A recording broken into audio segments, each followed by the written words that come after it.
দক্ষিণ কোরিয়ার অভিশংসিত president ইয়ন so কিওলের বিরুদ্ধে গ্রেফতারি পরোয়ানা জারি করেছেন দেশটির আদালত। ইয়ন সো কিওলকে অভিযোগের ব্যাখ্যা চেয়ে আদালতে হাজির হওয়ার জন্য নির্দেশ দেওয়া হয়। আদালতের নির্দেশনা না মানায় এই গ্রেফতারি পরোয়ানা জারি করেন আদালত। গ্রেফতারি পরোয়ানাটি অবৈধ বলে দাবি করেছেন ইউলের আইনজীবী। দেরি করে হলেও আদালতের সিদ্ধান্তে খুশি সিউলের বাসিন্দারা। মঙ্গলবার ইউলের বাসভবনের সামনে সমাবেশ করতে জড়ো হন অনেকে। দক্ষিণ কোরিয়া থেকে মোহাম্মদ হানিফের রিপোর্টে বিস্তারিত।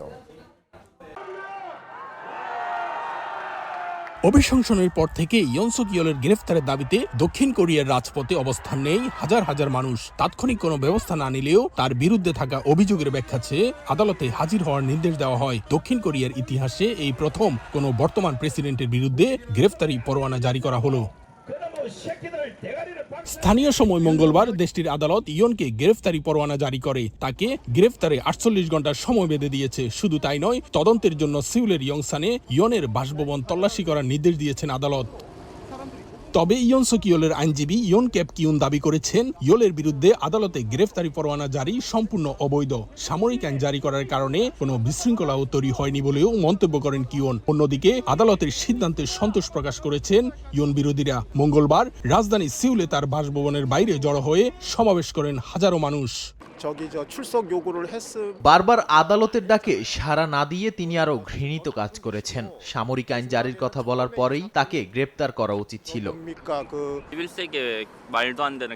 ইউন যে সামরিক আইনের কথা বলছে তা আসলেই অযৌক্তিক। তাই আমি মনে করি তার অভিশংসন হওয়া উচিত অথবা তার স্বেচ্ছায় পদত্যাগ করা উচিত।